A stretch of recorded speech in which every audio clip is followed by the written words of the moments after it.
어저께 밤부터 요한계시록 강의를 시작했습니다. 어저께 밤 그리고 오늘 아침 그리고 이번이 세 번째 시간인데 이게 요한계시록이라는 게 저는 지금 사실 5장을 이렇게 막 깊게 자꾸 이렇게 자세히 다루는 이유가 요한계시록을 이해하기 위한 기본 전제들을 모른 상태에서 계시록을 해석하면 계시록이 완전 산으로 올라갑니다.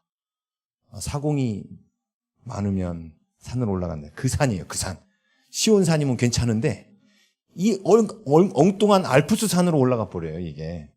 그래서 제가 어제부터 계시록에 이제 이런 표현들이나 이거를 해드렸고 그 중에서 가장 중요한 게 뭐냐면 계시라는 말 자체가 감추어졌던 것이 드러난다라는 뜻이라 했어요. 미래의 일을 말한다가 계시가 아닙니다.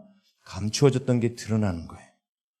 그 감추어졌던 것은 과거 걸 수도 있고 지금 걸 수도 있고 미래의 것일 수도 있습니다. 중요한 건 감추어졌던 것이 드러나는 것이 계시인데 그 감추어졌던 것이 드러나는 요 사건을 하나님이 환상으로 보여주신 게 계시록 5장이라고 그랬습니다. 그렇죠? 네, 오늘도 계속합니다. 자, 계시록 5장에 보면 두루마리 환상이 나와요. 싹 이렇게 두루마리가 이렇게 있는데 여기 7인이 쳐 있죠? 이렇게 7이 쳐 있어요. 대단히 중요한 비밀이라고 그랬죠? 그런데 이 두루마리를 떼는 예수님의 모습을 그림 언어로 표현할 때 뭘로 표현했다고 그랬어요? 피 흘리는 어린 양. 예수님에 대한 그림 언어가 많아요. 계시록 안에만 해도 사자도 나오고 백마탄 왕도 나오고 그다음에 흰옷을 입은 모습도 나오는데 두루마리를 떼는 예수님의 모습을 굳이 피 흘리는 어린 양, 그것도 뿔은 7개고 눈은 7개. 생각하면 되게 흉측해 보이는데 이것은 보이지 않는 세계를 보이는 세계의 그림으로 설명하려다 보니까 이렇게 그림이 흉측해진 거예요. 그런데 그 보이지 않는 세계를 설명한 게 어린 양이 뿔이 7개인 이유가 뭐라 그랬죠? 네? 뿔은 뭘 상징한다고 했어요? 구약에서. 하나님이 구약에서 내 뿔을 높이리라. 이게 무슨 뜻인지 아세요? 너에게 권세를 주리라 이 뜻이에요. 그러니까 뿔은 권세를 뜻합니다. 그렇죠? 근데 이 예수님 머리 위에 7뿔이 있는데 이 7뿔은 뭘까요? 7교회의 권세셔요.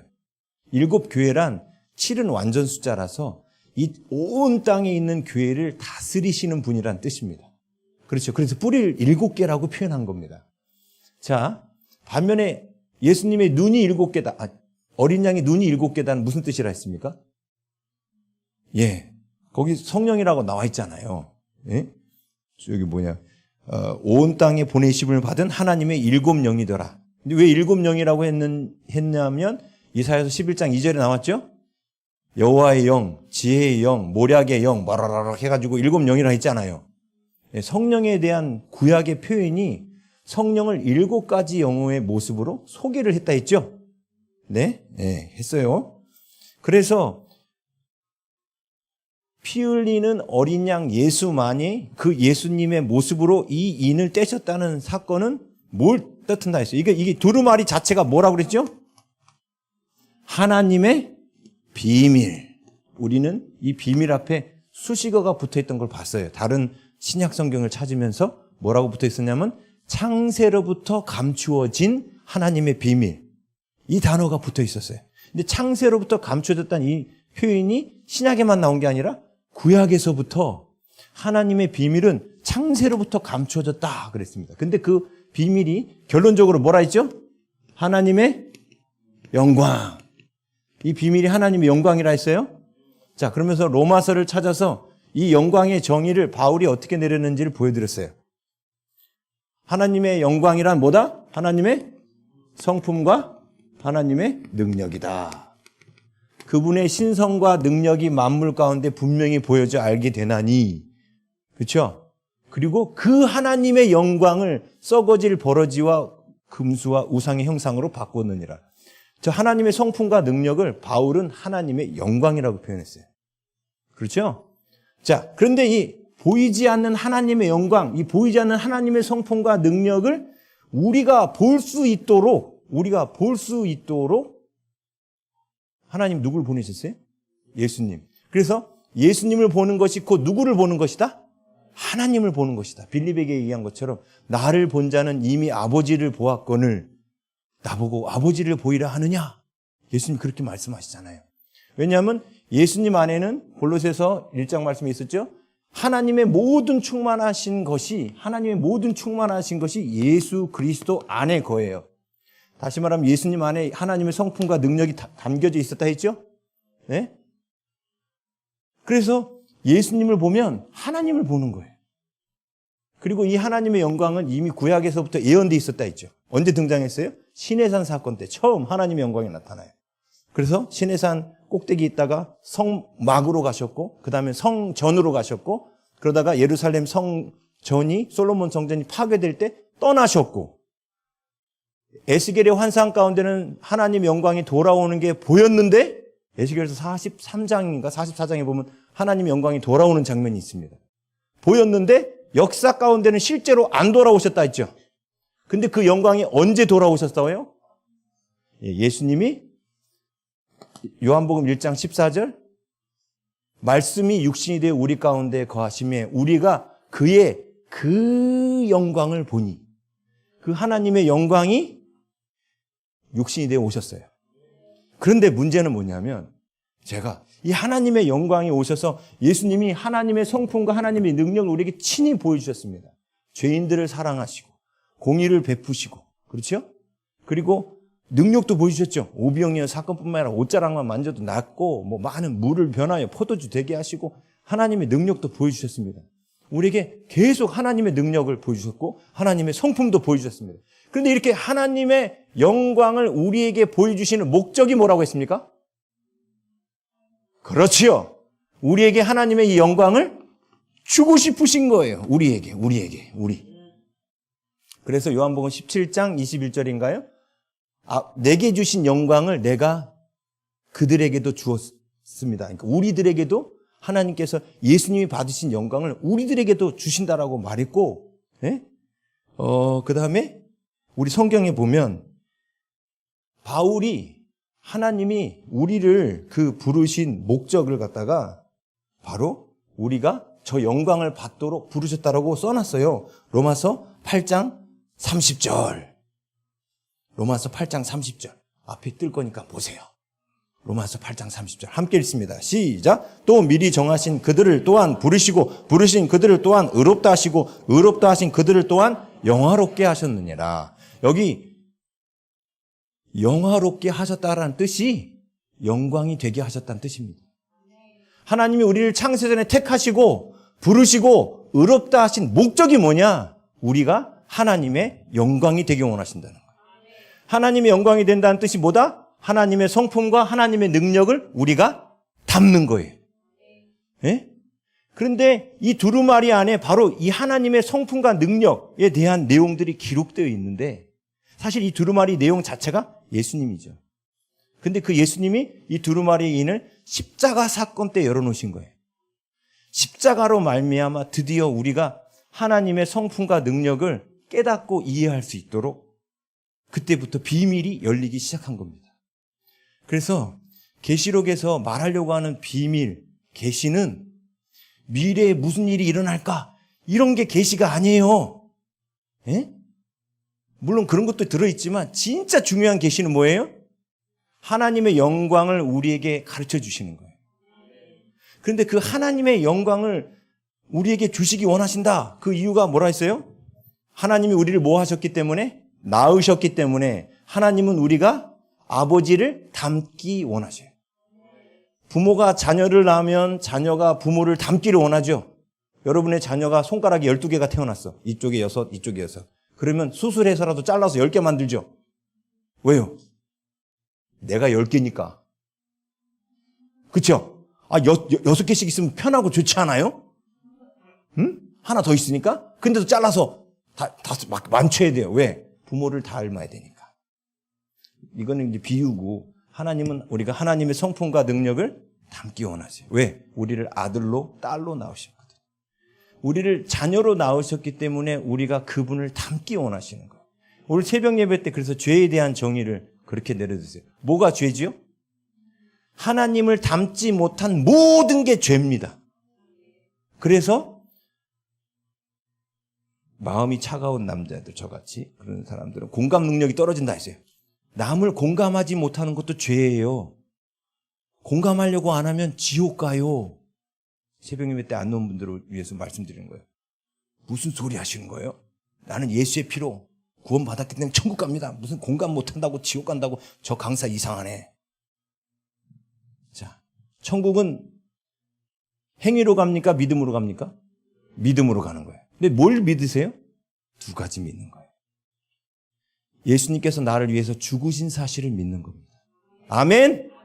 그래서 내 죄가 다 용서함 받았다는 사실을 믿는 겁니다. 그런데 이것만 믿는 게 아니에요. 한 가지 더 믿어야 돼요.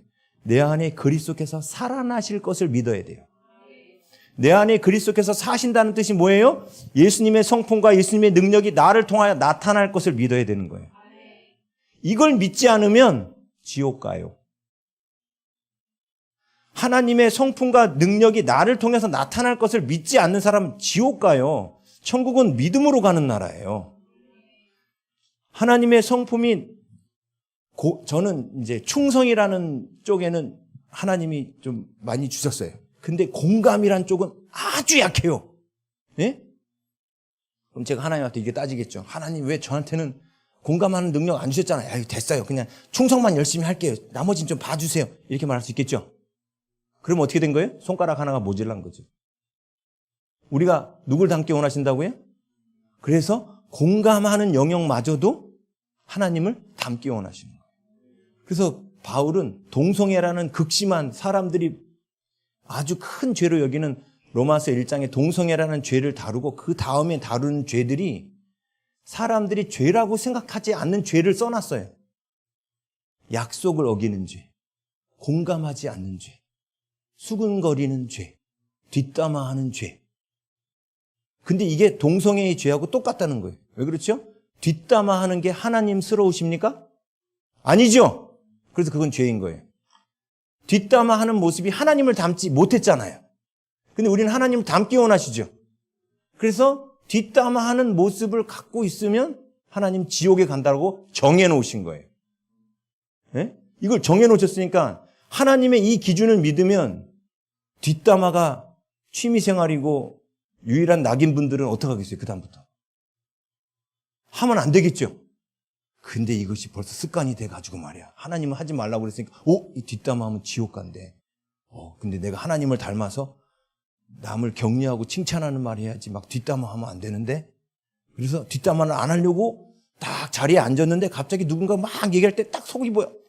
야, 걔 그렇지 않아. 걔 이렇고 그러고 또 뒷담화를 하는 거야. 네? 그런데 이걸 죄로 여기면 이 사람이 어떻게 할까요? 주님, 제가 지금 또 그 사람을 뒷담화했습니다. 회개하겠죠. 그렇죠? 자, 보세요. 두 발로 아이들이 걸음마를 배울 때 두 발로 걸으려고 하죠. 그 걷는 모습이 예수님을 닮은 모습이라고 비유를 들어요. 뒷담화는 안 하고 사람들에게 격려해주고 하나님의 거룩한 말을 전달하는 모습이 두 발로 걷는 거라고 비유를 들어봐요. 근데 두 발로 걸으려다가 아까처럼 옛날 습관 때문에 또다시 엉덩방아 찌울 수 있죠? 그렇죠? 근데 엉덩방아 찍고 난데, 그래, 난 안 돼.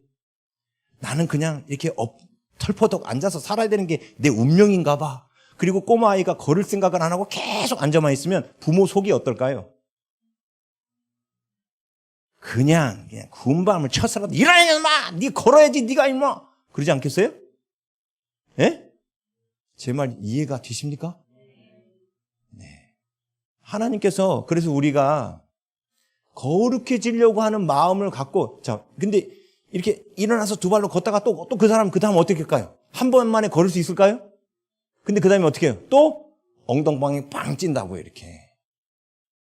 그런데 이 사람이 죽을 때까지 결국은 못 고쳤는데, 죽을 때까지 회개도 열심히 하고 열심히 일어나려고 했는데 결국은 못 일어나고 죽었다 해요. 이 사람 천국 갈까요? 지옥 갈까요? 천국 가요. 왜? 행위로는 못했지만 거룩해질 수 있다고 믿었기 때문에 자꾸 일어나려고 한 거죠. 그렇죠? 거룩해질 수 있다는 믿음이 있어야만 일어서려고 하는 겁니다.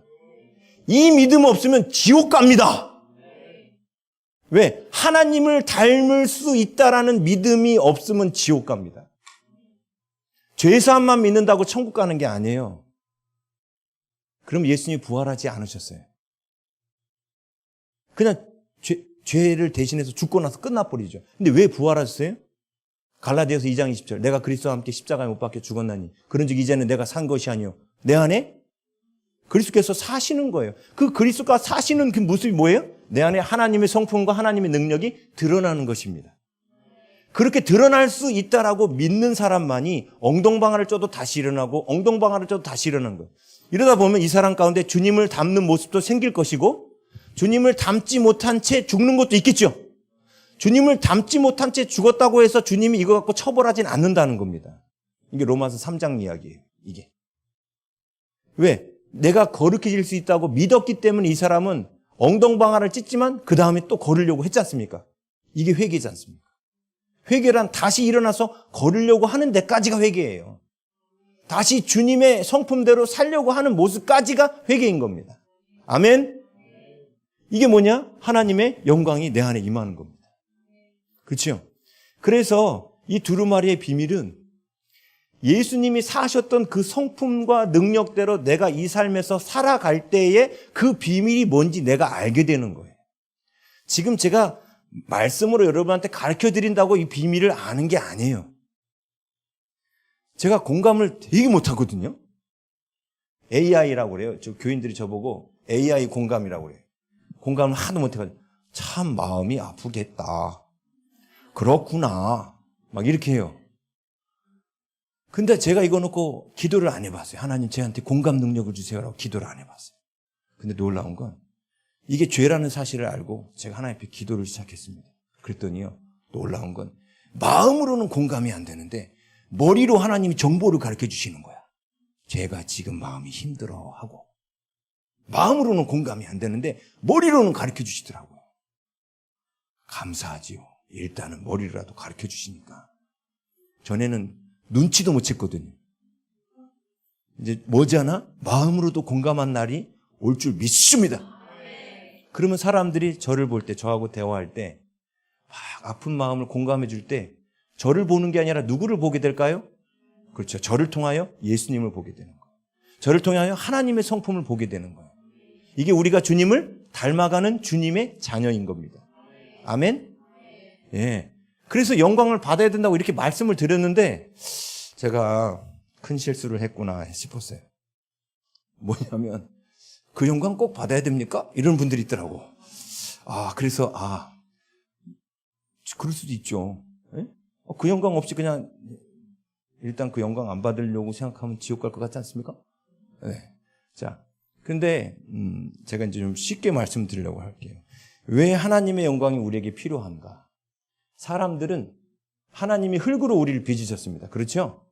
흙으로 빚으셨고 그 코에 후 하고 생기를 불어넣으셨습니다. 그렇죠? 동물들은요. 흙으로만 빚으셨습니다. 그런데 이놈들도 살아 돌아다닙니다. 자, 동물들과 사람의 차이는 뭔가요? 동물들은 흙으로만 빚었고 사람들은 흙으로 빚은 데다가 하나님의 이 세상에 있는 모든 만물은 하나님이 말씀으로만 창조하셨습니다. 그러니까 쉽게 말하면 윙크 한 번만 엥 하면은 그냥 쫙 생기는 거예요. 그렇죠? 근데 하나님이 손으로 이렇게 빚으셨다는 뜻은 무슨 뜻이에요? 정성을 다했다는 뜻이에요. 왜? 우리를 사랑하시니까. 정성을 다하는데 특별히 하나님은 사람에게는 하면서 하나님 안에 있는 것이 우리 속으로 들어오게 창조하셨습니다. 그렇죠? 하나님이 이게 호흡이잖아요. 루아흐, 호흡이에요. 성령을 바로 호흡이라고 말합니다. 성령에 대한 언어가 루아흐예요. 호흡이에요, 호흡. 생명, 이렇게도 번역되는데. 성령이. 한 바람 불죠? 그래서 성령이 사도행전에 보면, 2장에 보면 급하고 강한 바람이 불잖아요. 성령이 올 때. 하나님의 호흡이 사람들에게 들어오는 것을 사람들에게 상징화해서 보여주는 거예요. 왜냐하면 성령은 눈에 안 보이시는 분 아닙니까? 그렇죠? 근데 눈에 안 보이시는 분이 나에게 왔는지, 왔다 가셨는지, 안 오시는지 어떻게 알아요, 우리가? 그렇죠? 그러니까 우리가 느낄 수 있도록 구약에 하나님의 영을 소개할 때 호흡, 루아흐, 이걸로 소개하셨기 때문에 하나님이 그래도 바람을 부셨는데 색 이렇게 지나갈까요? 그냥 급하고 강한 바람으로 사도행전에 제자들 가운데 오신 거예요. 그러니까 성령이 오셨다는 것을 티를 내주신 거죠. 눈에 느낄 수 있는 걸로. 그렇죠? 그러니까 성령이 오셨구나. 불의 혀같이 갈라지는 것을 느끼면서. 그렇죠? 예? 그런데 그 성령이 우리 안에 오셔서 대체 뭘 하려고 오셨을까요? 예? 뭘 하려고 오셨을까요? 또 말씀드려요? 하나님의 영광이 내 안에 이루어지게 하려고 오시는 거잖아요. 왜요? 흙을 갖고 있는 우리는 흙의 힘으로 절대로 하나님의 수준에 이를 수가 없습니다. 흙의 힘으로는 하나님의 기준에 이를 수가 없습니다. 그런데 놀라운 건 하나님이 우리 안에 하나님의 영을 넣으셔서 하나님의 영, 성령을 힘입어 하나님의 수준에 이를 수 있게 하신 겁니다. 이게 이해가 안 가시죠? 이거를 이해를 시키려고 하나님께서 눈에 보이는, 보이지 않는 이런 이야기를 눈에 보이는 것으로 설명하기 위해서 이렇게 하나님이 보여주셨어요. 자, 질문 드리겠습니다. 우리 교인들은 영업 비밀이니까. 여러분, 삼손이 엄청난 힘이 나왔죠? 삼손의 힘이 어디에서 나왔습니까? 대답하실 수 있는 분.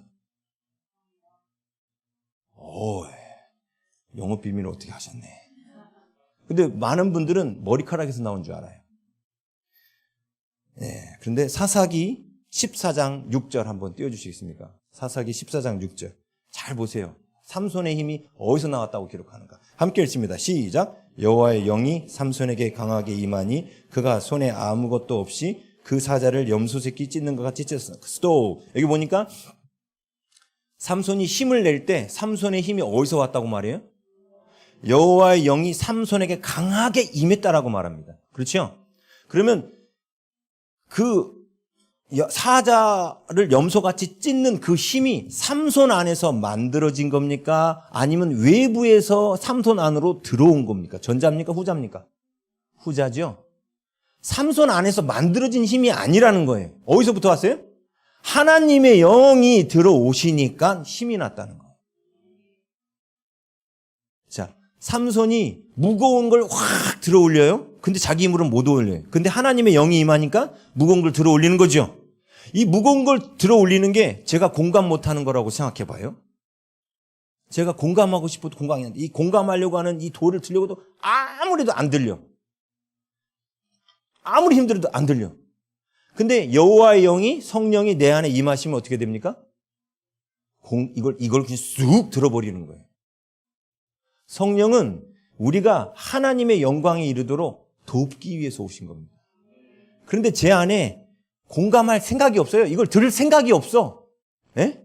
그러면 성령이 오셔서 도우실까요? 안 도우셔요. 우리 안에 거룩해지려고 하는 마음이 있는 자들에게만 성령님이 오셔서 도우시는 거예요. 성령님을 보내시는 아주 주된 목적이 우리가 하나님의 성품에 이르도록 우리를 도우시려고 오시는 겁니다. 여러분들은 가끔씩 그런 경험 했지요. 자, 절제가 성령의 열매 중에 하나입니다. 어떤 분이 교회 다니기 전에 그토록 구름 과자를 좋아하셨어요. 교회 와서도 구름 과자가 끊어지지 않아. 그런데 이거는 안 되겠다. 마음에 결심을 하고 하나님, 저 구름 과자, 담배 좀 끊게 해주십시오. 이 기도를 한 거예요. 근데도 막 손이 가요, 손이 가 뭐 이런 거죠. 이게 중독이라는 게. 그런데 갑자기 새벽 기도하는데 갑자기 마음이 딱 뜨거워지더니 그 다음부터 담배 생각이 일절 안 나는 거야 이게. 왜 그랬을까요 이분이? 맞아요. 성령이 임하신 거예요. 성령이 임하셔서 뭘 도와주신 거예요? 절제를 도와주신 거예요. 담배를 끊을 수 있는 절제를 도와주신 겁니다. 아멘. 이런 성령을 경험해 본 사람들을 우리는 성령의 혈통이라고 그러는 거예요. 내가 거룩해지도록 나를 도우신 성령님을 경험해 본 사람만이 성령님을 찾고 성령님을 의지하고 그래서 기도하게 되는 겁니다. 근데 자기의 인간적인 노력으로 자기가 거룩해진다고 생각하는 사람들은 기도 안 합니다. 왜요? 자기 수양에 의해서 독서 많이 하고, 심호흡 깊게 몇 번 하면 참으면 돼. 참을 인자 속으로 10번만 쫙 쓰면 다 참을 수 있어. 이렇게 자기 스스로 하나님의 성품에 이르려고 하는 사람은 하나님이 안 돕습니다. 우리가 새벽마다 나와서 뭘 기도해야 될까요? 성령님, 제 안에 이 못난 성품, 주님 닮지 못한 이 못난 성품을 회복시켜 주시옵소서. 그렇죠? 이게 뭐냐면 하나님의 성품이 임하게 해달라는 거예요. 근데 하나님은 이게 하나님의 성품이 임하는 게 바로 이 두루마리의 인이 떼지면서 내가 그 비밀을 알게 되는 거예요. 아, 성령께서 절제라는 게 이런 거구나. 그렇죠? 제가 이제 나중에 공감하면 하나님의 공감이라는 게 이런 거구나 하고 하나님의 공감하시는 그 하나님의 그 성품을 제가 알게 되는 거죠. 이게 바로 두루마리가 인이 떼지는 거예요. 비밀이 나에게 열리는 사건이란 말입니다. 아멘? 그런데 이게 우리에게 왜 필요한가? 자, 보십시오. 여러분, 사람은요, 하나님께서 특별하게 만드셨어요. 뭔 얘기냐면, 동물들을 흙으로 빚어 만드신 목적이 여러 가지가 있는데 다 설명드릴 수는 없고, 그 중에 한 가지가 뭐냐면, 동물들을 비교하면 우리 자신을 깨달을 수 있게 하시려고 동물들을 만드신 겁니다. 이게 뭔 얘기냐? 보세요. 욥기 39장 13절에서 17절입니다. 욥기 39장 13절에서 17절. 자, 함께 읽어보겠습니다. 시작. 타조는 즐거이 날개를 치나 학의 깃털과 날개 같겠느냐. 그것이 알을 땅에 버려두어 흙에서 더워지게 하고 발에 깨어질 것이나 들짐승에게 밟힐 것을 생각하지 아니하고 그 새끼에게 모질게 대함이 제 새끼가 아닌 것처럼 하며 그 고생하는 것이 헛되게 될지라도 두려워하지 아니하나니 이는 하나님이 지혜를 베풀지 아니하셨고 총명을 주지 아니함이라. 아멘. 이게 무슨 뜻인지 아세요? 타조는 모성애가 없습니다. 타조는 모성애가 없어서 알을 낳으면 그냥 뜨거운 모래에다 놔둬요. 그리고 품지 않습니다. 그리고 지가 밟고 지나가요. 그러다 깨지면 어떻게 해요? 예? 그리고 다른 타조들도 그냥 밟고 지나가요. 그러면 깨지면 어떻게 해? 그래서 타조 알이요 엄청 딱딱해요. 이걸 아시고 하나님이 이놈한테는 알을 품는 모성애를 넣지 않았기 때문에 뜨거운 모래에서 자동으로 부화되도록 시스템을 만드신 거예요. 그래서 엄마가 보호를 안 해주니까 껍질을 딱딱하게 해놓으신 겁니다. 성경에 뭐라고 되어 있냐면 이는 하나님이 지혜를 베풀지 아니하셨다라고 말하죠. 다시 말하면 타조에게 알을 품는 지혜를 안 주신 분이 누구라는 겁니까? 자, 그러면 새들 중에서 알을 품는 것은 왜 알을 품게 된 거예요? 하나님이 알을 품는 지혜를 주신 거예요. 자, 그러니까 모성애가 없는 동물도 있다는 거예요, 지금. 근데 반대로 모성애보다 부성애가 더 강한 짐승도 있죠. 뭐예요? 황제 펭귄. 알은 암컷이 낳는데 암컷이 이제 먹이를 구하러 저 먼 바다로 나갈 때 수컷이 그 알을 품고 있어요. 추워도 막 도도도도도도 떨면서 지가 품고 있어요, 이게. 그렇죠? 배 막 쫄쫄 골마가면서 막 그래서 나중에 뚱뚱했던 애가 홀쭉해집니다. 그동안 이 엄마 펭귄은 바다 가가지고 실컷 먹어. 물론 뱃속에서 채워가지고 돌아와가지고 이제 상봉하고. 아니, 자기 새끼를 갖다 놔놓고 돈 벌러 나가는 엄마가 어딨어요, 세상에. 아직 부화도 안 했는데, 그죠? 근데 누가 품고 있어요? 아빠가. 그러면 이게 무슨 뜻이에요? 하나님이 아빠에게 알을 품는 지혜를 주신 거예요. 다시 말하면 이걸 우리 뭐라고 말하냐면 인지라고 그래요, 인지. 자, 그런데 하나님이 이게 뭔 얘기냐면 보세요.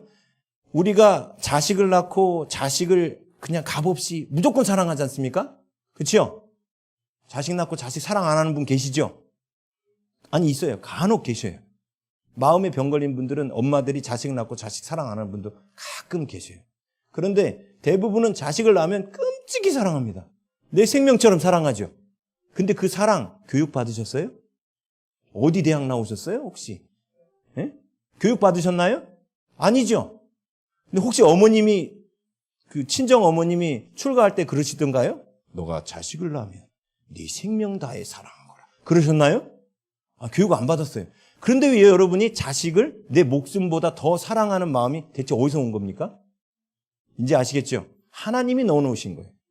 그러면 그 자식을 목숨보다 더 사랑하는 마음을 하나님이 넣으셨다면 이걸 타조를 관찰하면 알 수 있다니까요. 그렇죠?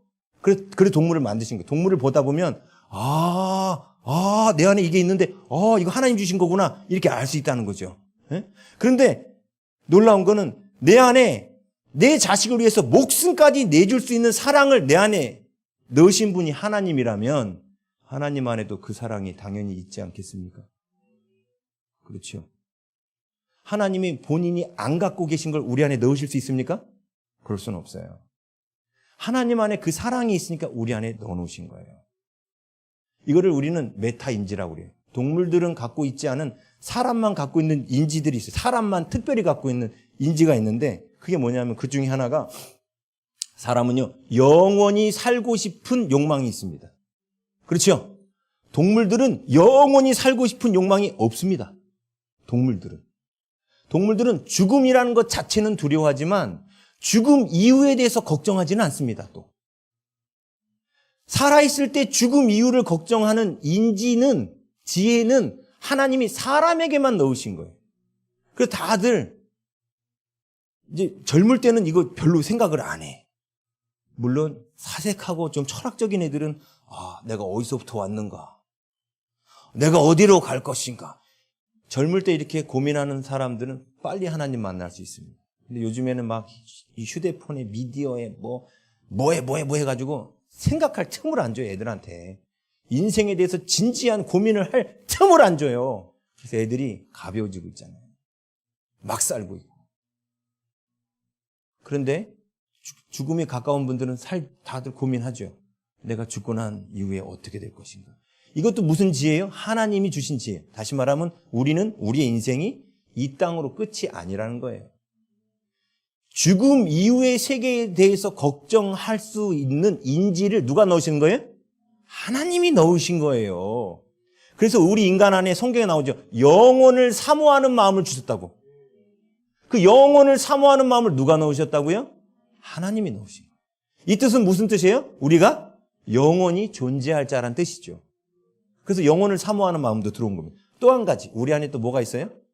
슈퍼맨이 되고 싶은 욕망이 있습니다. 안 그러세요? 만약에 여러분한테 만지는 것마다 톡 치면 황금으로 변해버리는 능력을 주신다면 받겠어요? 안 받겠어요? 받겠죠? 만약에 여러분들한테 5톤, 6톤 들을 수 있는 힘을 준다면 받겠어요? 안 받겠어요? 그렇죠? 그래서 사람들이 뭘 생각해냈냐면 슈퍼맨을 생각해낸 거죠. 슈퍼맨은 우리 인간들의 마음속에 있었던 되고 싶은 인간형이에요. 아무리 못으로 찌르고 총알이 와도 안 죽어. 그렇죠? 그리고 보고 싶은 건 다 뚫어서 다 볼 수 있어. 그렇죠? 눈에서는 레이저도 나와. 우주도 날아다녀. 호흡곤란이 없어. 그렇죠? 그런 슈퍼맨이 되고 싶어하는 마음, 나의 존재를 초월하려고 하는 마음이 인간 안에 있습니다. 그래서 슈퍼맨은 근데 외계에서 왔잖아. 그래서 어떻게 해요? 거미에 물려서라도 스파이더맨이 되고 싶은 거죠. 근데 그런 거미를 만들어내기 힘드니까 어떻게 나왔어요? 요즘엔 더 현실적으로 아이언맨이 나온 거예요. 수트를 입고 날아보자. 그치요? 초월적인 존재가 되고 싶은 마음이 있는 거죠. 자, 초월적인 존재가 되고 싶은 이 마음을 누가 넣으셨을까요? 맞아요. 하나님이 넣으신 거예요. 근데 그러면 이건 무슨 뜻이에요? 우리가 초월적인 존재가 될 수? 그렇죠. 근데 어떻게 하면? 하나님의 영광이 내 안에 임하면 초월적인 존재가 됩니다. 그렇죠. 그래서 모세가 홍해를 가르잖아요. 하나님의 영광이 이르니까 모세가 홍해를 가르지 않습니까? 초월적인 존재 아닙니까? 슈퍼맨이 후 불면 홍해가 갈라질 텐데 모세는 후 하고 밤새도록 불지도 않았는데 지팡이만 들고 있어도 홍해가 갈라지잖아요. 그렇죠. 자, 초월적인 존재가 되고자 하는 인지도 그 지혜도 하나님이 넣어놓으신 거라는 거예요. 왜요? 우리가 흙의 수준의 인간으로 인생을 마감하지 않고 우리가 하나님의 그 거룩하심, 하나님의 그 영광 가운데 이르라고 우리를 향해서 그 계획을 짜놓으셨기 때문에 우리가 나의 존재를 초월한 존재가 되고 싶어하는 그 인지가, 지혜가 우리 안에 들어있는 겁니다. 아멘? 그렇죠? 그래서 근데 문제는 흙의 삶을 따라가면 절대로 하나님의 영광이 나타나지 않습니다. 흙의 삶이란 게 뭐냐면 육체의 본능이에요. 그런데 하나님이 넣으신 영을 따라, 성령을 따라 행하면 내가 슈퍼 내추럴한 사람이 됩니다. 나의 한계를 뛰어넘는, 내 힘으로 할 수 없는 성품이 내 안에서 만들어지고 성령께서 임하시면, 그죠? 내 힘으로 행할 수 없는 능력이 내 안에서 나타납니다. 뭘 따라서 행하면? 영을 따라 행하면, 성령을 따라 행하면. 성령이 와서 갑자기 이래가지고 힘을 낼 때도 있지만 성령님 때로는 우리한테 이렇게 하셔요. 저 가서 들어라. 주님, 저 떨림도 없고 아무것도 없는데요. 가서 들어봐. 근데 이게 들어질까? 잠깐만, 제가 가서 이거 좀 한번 들어보자. 이것도 무거운데 저거 어떻게 들지? 이 생각은 났거든요. 근데 순종하고 가서 들면 놀라운 게 들린다는 거예요. 순종해서 움직일 때. 순종해서 움직일 때 성령께서 오셔서 붙잡아 주세요. 자, 우리 모든 인간 안에는 다 하나님의 영광을 사모하는 마음이, 그 지혜가 이미 창조될 때부터 우리 인간 안에 다 들어있다는 거예요. 그런데 우리가 마귀한테 미혹당하고 속아가지고 하나님의 영광을 사모하기보다는 이 땅에 에덴을 만드는 것에 내 온 에너지를 쏟고 사는 겁니다. 그게 속는 거예요. 그게 에너지를 낭비하는 거예요. 여러분 죽을 때 여러분이 만들어 놓은 건물주라는 그 고결한 이름을 갖고 천국 가실까요? 건물주. 조물주 밑에 건물주 있다며요. 네? 죽을 때 건물 들고 가세요? 아무것도 안 들고 가요. 그런데 들고 가는 게 있어요. 저 하나님의 영광. 내가 하나님의 영광의 그 이름만큼 그게 천국에서의 나의 모습으로 결정되는 거예요. 여러분, 우리가 그래서 그래서 예수님이 피 흘리는 어린 양이면서 동시에 예수님의 그 7눈, 성령이 있었지 않습니까? 곧 성령의 눈으로 이 두루마리가 열리는 거예요. 성령이 와서 도와주시고 성령이 와서 능력이 되어주시니까 하나님의 성품이 이러시구나. 하나님의 능력이 이러네 하고 알게 되는 거예요. 성령이 오시지 않으면 모릅니다. 내 힘으로 이거 밤날 들어봐야 그냥 나만 아는 거예요. 내 힘이 이 정도 들 수 있구나. 내 힘의 최대치는 50kg구나. 그냥 이렇게만 아는 겁니다. 근데 성령이 오시면 나는 50kg밖에 못 드는 사람이 1톤을 듣는 거예요. 성령은 1톤도 가능하시구나. 이게 바로 내 안에 두루마리의 비밀이 열리는 거예요. 하나님을 알아가는 거라고요. 호세아에게 말씀하신 것처럼 나는 이 백성이 지식이 없어 망하는도다. 어떤 지식? 하나님을 아는 지식. 그 하나님을 안다는 게 뭘 아는 거예요? 하나님의 영광을 아는 거예요. 하나님의 성품과 능력을. 그렇죠? 이게 어제 오늘 한 얘기입니다. 근데 오늘 처음 오신 분들 위해서 착한 목사잖아요. 그래가지고 한 번 더 반복해드린 거예요. 네. 정리를 해드린 거죠. 정리를. 네. 그래서 한 구절만 더 볼게요. 에베소서 3장 19절이에요. 에베소서 3장 19절. 바울이 뭐라고 기도하는가? 함께 읽습니다. 시작. 그 너비와 길이와 높이와 깊이가 어떠함을 깨달아 하나님의 모든 충만하신 것으로 너희에게 충만하게 하시기를 구하노라. 아멘. 너비와 길이와 높이와 깊이가 어떠함을 깨닫도록 해주시는 분이 성령님인 거예요. 근데 하나님이 사랑이 이렇게 커 막 깨달아가는 거예요. 근데 깨달아서 그 하나님의 모든 충만하심이 누구에게? 우리에게 충만하게 하시기를 바울이 기도했죠. 에베소 교인들을 위해서. 하나님의 영광이 우리 안에 충만해지기를 바울은 기도했습니다. 이게 우리의 기도 제목이어야 되는 거예요. 그 하나님의 영광을 아는 것이 기도 제목이 되는 거예요. 그래서 오늘은 제가 요한계시록 5장 9절하고 10절만 읽었죠? 예?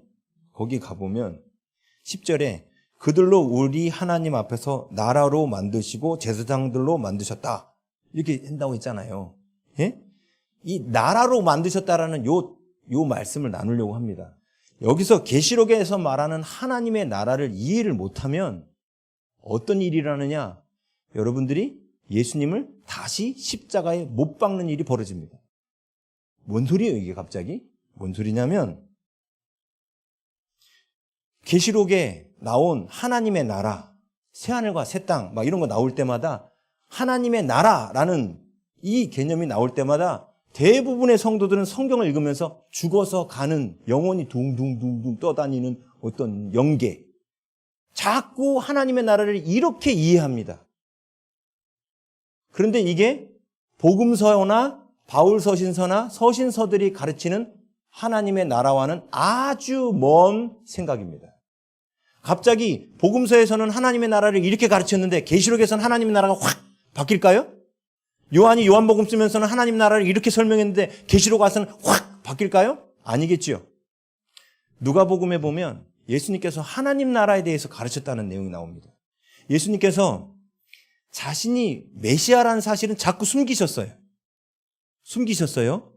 그런데 하나님 나라에 대해서는 계속 가르쳐 주셔요. 심지어 사도행전 1장을 보면 예수님께서 부활하신 후 제자들에게 나타나서 40일간 나타나셨는데 40일 동안 제자들을 만나면서 가르쳐 주신 게 뭐라고요? 하나님 나라에 대해서 설명했다고 나와요. 왜 그랬을까요? 하나님의 나라를 아는 게 너무너무 중요하기 때문에 그런 거예요. 만약에 잘 생각해 보세요.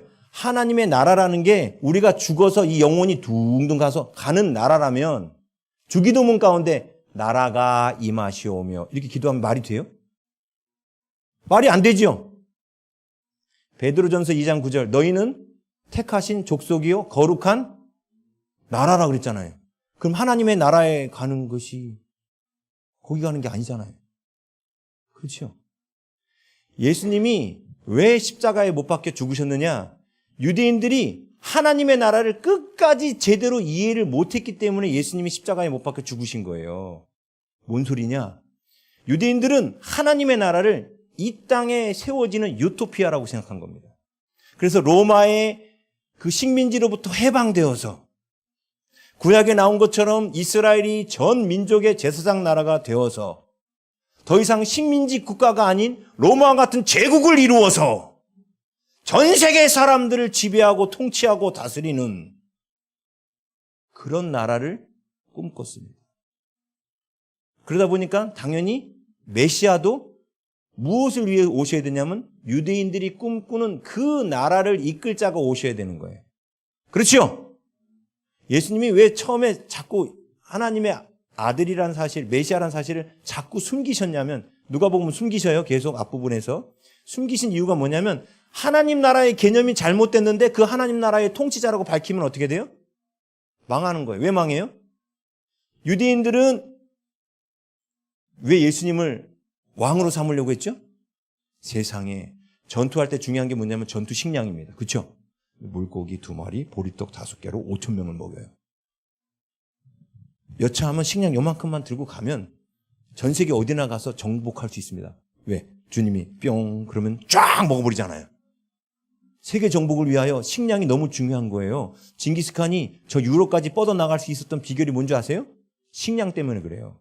그들이 염소고기, 쇠고기 이런 걸 말려가지고 육포를 만들어가지고 부피는 줄이고 오랫동안 장기 보관해서 먹을 수 있는 육포를 만들어가지고 식량의 어려움을 겪지 않았기 때문에 징기스칸이 나라를 확장할 수 있었던 겁니다.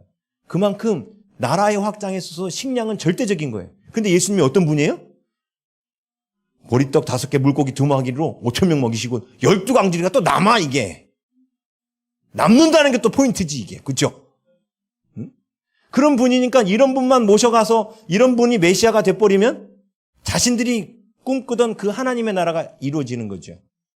그런데 예수님이 너무너무 자신들의 기대와는 다르게 자신들이 꿈꾸는 하나님 나라의 지도자의 모습이 아닌 너무나도 비참하게 십자가에 달려 죽으시는 걸 본 거예요. 배반감, 배반감. 예루살렘 입성할 때만 해도 예루살렘 사람들이 어떻게 합니까? 호산나! 다윗의 자손 예수여! 왜냐하면 이제 예수님이 들어오시는 이 장면이 스가랴서 9장에 예언됐거든요. 낙이 타고 오시는 장면이. 근데 그 스가랴서의 예언은 뭐냐면 예수님이 바로 메시아가 나귀를 타고 와서 이스라엘 나라의 왕으로 등극하는 시간인 거예요. 그러니까 지금 잘못된 하나님 나라의 개념을 갖고 있는 유대인들이 호산나라고 외친 것은 이제 그 나라가 시작될 거라고 본 겁니다. 그래서 예수님이 이제 이번 6월절에 와서 로마 나라를 뒤집어 버리고 새로운 유대 나라를 새롭게 완전히 뒤바꿀 거라고 생각했던 거예요. 그래서 열렬히 환호했던 겁니다. 그런데 그들의 기대와는 달리 갑자기 성전에 가서 뭐 장사하는 사람이 상을 엎으시질 않나? 아니 로마 저기 군대하고 가서 맞짱 뜨셔야 되는 거 아니에요? 그들의 기대하고 다르게 움직이신 거예요. 그래서 하나님 나라의 개념이 잘못되었기 때문에 근데 예수님이 말씀하신 하나님의 나라는 뭐였습니까? 오늘 아침에 있잖아요. 뭐였어요? 여기 하나님의 나라가 임하는 거예요. 믿지 않는 사람이 예수님을 믿게 되면 그 사람에게 하나님의 나라가 임하는 겁니다. 성경에서 말하는 하나님의 나라는 영토의 개념이 아닙니다. 우리 나라 그러면 국민, 영토, 주권 뭐 이 세 가지 있어야 된다고 말하죠. 그런데 성경에서 말하는 하나님의 나라는 영토의 개념이 없습니다. 왜 그럴까요? 전 우주가 다 하나님이 통치하시는 곳이에요. 근데 무슨 영토를 구분할 게 있어요. 그렇죠? 잘 보세요. 대한민국에 탈북자들이 넘어왔는데 그 탈북자들에게 이제 주민등록증을 발행해 주거든요. 근데 그 탈북자 가운데 어떤 사람은 밤에 특별한 핸드폰으로 북한 김정은한테 나만의 정보를 보내는 거예요. 주민등록증이 나왔는데. 자, 이 사람은 대한민국 사람입니까? 북한 사람입니까? 북한 사람이에요. 왜 그렇죠? 대한민국의 법을 따르지 않고 북한의 법을 따르고 있기 때문에 몸이 대한민국에 있어도 북한 사람인 거예요. 우리가 몸이 이곳에 있어도 하나님 나라의 법을 따르면 우리는 어느 나라 사람이에요? 하나님 나라 사람이에요. 나라라는 개념은 뭐냐? 하나님의 성품과 하나님의 능력이 우리 안에 하나님의 영광이 내 안에 임하시는 것을 환영하고 받아들이는 사람이 바로 하나님의 나라인 겁니다. 이걸 거절하는 사람들이 마귀 나라 백성들이고. 그렇지요? 그래서 오늘 본문에 10절에 그들로 우리 하나님 앞에서 나라와 제사장들을 삼으셨다 했을 때 나라를 삼으셨다가 만드셨다라는 단어예요. 포이에오라는 헬라어 단어인데 만드셨다는 거예요. 우리를 하나님의 나라로 만드셨대요. 예? 그래서 하나님의 나라를 잘못 이해하면 오늘날에도 예수님을 십자가에 못 박을 수 있다는 거 아세요? 오늘날에도? 무슨 말씀하세요? 오늘날 우리가 예수님을 어떻게 십자가에 못 박을 수 있지요? 이렇게 말하는 분이 계셔요. 성경 그렇게 말합니다. 왜요? 하나님의 나라는 언제부터 시작됐어요? 예수님 십자가 사건 이후부터 시작된 겁니다. 십자가 사건 이전에는 하나님 나라의 백성이 될 자들이 다 어디 있었습니까? 마귀의 사망 권세 아래 있었습니다. 그렇죠? 이 얘기도 계시록에 나와요. 마귀의 사망 권세 아래 있었습니다. 그렇죠? 근데 예수님이 십자가 사건으로 어떤 일을 벌이셨어요? 하나님 앞에 이 죄인들, 우리의 죄값을 하나님 앞에 지불하시고 대속제물로 지불하시고 우리를 사망 권세에서 건져내오셨지요. 그래서 하나님의 백성을 마귀 나라에 있는 자들이니까 하나님의 나라를 세울 수가 없지 않습니까? 예수님 십자가 사건으로 우리를 마귀 나라에서 건져내오신 뒤부터 백성들이 나왔잖아요. 그리고 이들은 하나님의 뜻에 순종해요. 그래서 이 사람들한테 뭐가 온 거예요? 이들이 하나님의 나라가 된 겁니다. 그래도 못 받아들이겠습니다. 목사님, 천국은 지옥 죽어서 가는 나라입니다. 자, 그러면 조금만 머리를 더 써보자고요. 이게 이해가 안 가요. 보세요. 여기 지구예요, 지구. 이 감남산입니다. 감림산이 아니고 감남산. 예수님이 여기서 승천하셨거든요. 여기서. 감남산에서 구름 타고 승천하셨죠? 승천하셨죠? 자, 질문 드리겠습니다. 예수님이 승천하실 때 영의 상태로 가셨습니까? 영육이 하나 된 상태로 가셨습니까? 영육이 하나 된 상태로 승천하셨습니다. 그럼 지금 천국에 계시는 우리한테 앞으로 가져오실 그 새하늘과 새 땅에 계신 예수님은 영의 상태로 계십니까? 영육의 상태로 계십니까? 영육의 상태로 계시죠? 그렇지 않아요?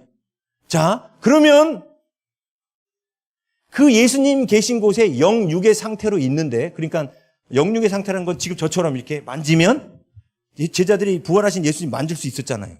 그렇죠? 식사도 같이 하실 수 있었고 이렇게 확인이 되는 관계였죠. 예? 그러면 그 예수님이 계신, 지금 예수님 거기서 대기하고 계셔요. 하나님이 가라고 하면 오시려고, 구름 타고 오시려고 대기 중에 계시잖아. 그렇죠? 모르세요? 제가 새삼스러운 걸 얘기하나? 대기 중에 계시죠? 자, 거기에 육체를 갖고 예수님과 함께 있는 자들이 있습니까? 없습니까? 있어요. 두 사람. 엘리야하고 에녹. 이 두 사람은 육체를 갖고 그곳에 갔습니다. 잘 생각하셔야 돼요. 그들도 예수님처럼 육체를 가진 채로 거기 가 있어요. 그렇죠? 그러면 지금 죽어서 성도들이 간 천국은 어디고? 응? 예수님이 가신 천국은 또 어디고? 응? 이해되세요? 자, 잘 객관적으로 생각해 보세요. 예수님 분명히 육신으로 부활하신 거예요. 육신 갖고 계십니다. 그렇죠? 구름 타고 올라가셨겠죠. 지구 대기권을 벗어나셨을까요? 지금 저 대기권 어딘가에 숨어 계실까요? 예? 아니, 잘 생각해 보세요. 지금 어딘가에 숨어 계시면 인공위성에 걸리실 수도 있어요. 그렇지 않아요? 밖으로 가셨어요. 어딘지 모르지만. 그렇죠? 우주 밖으로 가신 거죠? 자, 예수님의 부활의 몸은 마이너스 257도인가? 우주가 그렇잖아요. 그것을 견딜 수 있는 몸이셔요. 그것을 견디시고 어딘지 모르겠지만 하나님께서 우리에게 예비하신 그곳에 육신으로 계신다는 겁니다. 웜홀을 통과하셨는지 뭘 통과하셨는지 모르겠지만 아무튼 거기 가 계시잖아요. 그렇지 않아요? 여기 또 누구도 가 있어요? 에녹, 엘리야. 두 사람도 가 있죠? 그렇죠? 그러면 아브라함이나 바울 아저씨나 이런 분들은 어디 가 계셔요? 예? 그분들도 여기 계셔요. 다. 근데 이분들은 어떤 상태로 있어요? 영의 상태. 이분 둘만, 그리고 예수님만 영육의 상태로 있고. 그렇죠? 이분들은 나중에 예수님 재림하실 때 땅에 있는 육체가 부활해서 도킹 그래가지고, 그렇죠? 그럴 거잖아요. 성경이 그렇게 말하지 않습니까? 자, 그냥 이것만 놓고 보자고요. 우리가 볼 때는 하나님의 나라가 엄청 멀리 있죠. 그렇죠? 엄청나게 멀지 않습니까? 예? 예수님 웜홀을 통과하고 가셨는지 어떻게 됐는지 모르겠지만 빛의 속도보다 더 빨리 가셨는지 천천히 가셨는지 아직도 가고 계시는지 그건 모르겠지만, 예? 그렇죠? 아무튼 어딘가 가 계신 거예요. 확실한 건 태양계 안에는 안 계셔요. 태양계 안에는 뒤져보니까 사람 살 만한 곳이 없어. 그치요? 확실한 건 태양계 안에는 안 계신다는 거예요. 그치요? 그럼 꽤 멀리 가신 거죠. 객관적으로 생각하시라니까 이거 이상해요? 사람들이 진지하게 생각을 안 해서 그런 거예요. 분명히 여기를 벗어나서 가셨지 않습니까? 근데 우리가 볼 때는 엄청나게 멀어요. 그건 잘 보십시오. 이 도로에 가로수가 이렇게 있습니다. 제가 여기 가운데 서 있어요. 근데 가로수를 여기서 보면 여기랑 여기가 멀어 보이겠죠? 그렇죠? 근데 제가 로켓을 타고 쭉 올라갔어요. 올라가면 위에서 보면 이 가로수가 어떻게 보일까요? 붙어 있어요, 그냥. 그렇겠죠? 붙어 있겠죠? 하나님 볼 때는요, 여기나 붙어 있는 거예요. 하나님 볼 때는. 다 하나님의 나라라니까요. 다 하나님의 나라. 영토적으로 볼 때. 그런데 여기에 간첩들이 있는 거죠. 마귀의 지령을 받는, 김정은의 지령을 받은 간첩들이 사는 거예요, 여기에. 이 사람들 안에는 하나님의 나라가 임하지 않은 겁니다. 그래서 하나님의 나라는 영토의 개념이 아니라 통치의 개념이에요. 하나님의 말씀을 받아들이는 자들이 바로 하나님의 나라가 임하는 겁니다. 형제를 사랑하라. 이 말씀이 하나님 나라로부터 내려온 말씀이잖아요. 이 말씀을 받아들이는 사람이 하나님의 나라에 사는 사람들입니다. 아멘. 우리가 지금 여기 사느냐 여기 사느냐가 중요한 게 아니라고요. 그렇지요? 그렇잖아요. 여기 사느냐 여기 사느냐 중요한 게 아니라 여기를 살든 여기를 살든 하나님의 통치를 받고 있느냐 아니냐가 중요한 겁니다. 그런데 유대인들은 자꾸 하나님의 나라를 이 땅에 건설하는 유토피아로 생각한 겁니다. 그런데 이 개념을 갖고 있었기 때문에 자기의 개념과 하나님의 예수님 가르친 나라와 하나님의 나라와 달랐기 때문에 어떻게 했냐면 예수님을 십자가에 못 박아요. 그렇죠? 자, 그런데 놀라운 건요. 계시록 1장 7절을 보십시오. 계시록 1장 7절. 함께 읽습니다. 앞에 나왔네요. 시작. 볼지어다 그가 구름을 타고 오시리라. 각 사람의 눈이 그를 보겠고 그를 찌른 자들도 볼 것이요 땅에 있는 모든 족속이 그로 말미암아 애곡하리니 그러하리라. 아멘.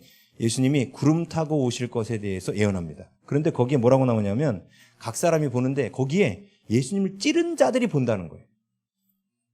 로마 군병이 예수님 찔렀죠? 그렇지 않아요?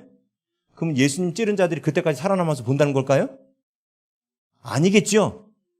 자, 또 말씀드려요. 보이지 않는 세계를 보이는 세계로 그림 언어로 표현한 거라 했어요. 그럼 글을 찌르는 자들은 그러니까 그림 언어예요. 그림 언어. 그러면 글을 찌르는 자들의 보이지 않는 그 사람들의 상태가 어떤 상태냐를 알아야 되겠죠. 그 모습이 어디 나오냐면 히브리서 6장 4절에서 6절입니다. 찾아보세요. 히브리서 6장 4절에서 6절. 와, 이제 시작했는데 끝날 때 다 가니까. 히브리서 6장 4절에서 6절.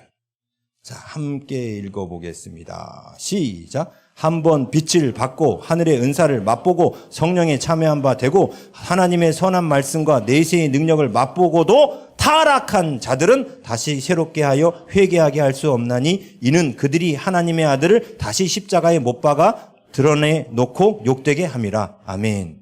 로마 군병만 십자가에 못 박은 게 아니죠. 어떤 사람들이 예수님을 찌르는 자들이라고 히브리서에 소개하고 있습니까? 예? 한번 빛을 받고 하늘의 은사를 맛보고 성령에 참여한 바 되고 이게 무슨 뜻이에요? 예, 예수님 믿고 나서 타락한 자들을 말한 거예요. 계시록에 하늘에 속한 자, 예? 그다음 또 뭐가 나온다 했어요? 땅에 속한 자. 이거 두 부류. 앉아있는 자, 아예 철퍼덕 사는 자. 그 다음에 땅. 이렇게 나온다고 했죠? 땅 혹은 바다. 땅이 눈에 보이는 땅을 가르칠 때도 있지만 눈에 보이는 땅을 통하여 세상 사람들을 그림원으로 표현할 때가 있어요. 바다도 그렇고. 예? 바다도 땅도 아예 안 믿는 아예 안 믿는 사람들이에요. 땅에 속한 자는 예수님은 믿되 아직 여기 못 올라간 사람. 바울이 말한 육신에 속한 자. 그리스도 안에서 어린아이. 요게 땅에 속한 자예요. 그리고 장성한 자의 믿음에 올라가면 일단 하늘에 속한 자가 되고 그거보다 더 큰 믿음에 이르면 빌라델피아 교회의 믿음에 이르면 하늘이 됩니다. 이 하늘의 믿음이 제가 그랬죠? 이게 내생물이고 이게 24장로라고 그랬어요. 이건 상징적인 거예요. 이거는 나중에 계시록 4장 할 때 할 겁니다. 자세히. 그런데 보십시오. 이 땅에 속한 자가 문제인 거예요. 사실은. 이 사람들은 예수님은 믿었어. 근데 나중에 배도하거나 나중에 여기서 하늘로 올라오거나 환난 때에 둘로 갈라집니다.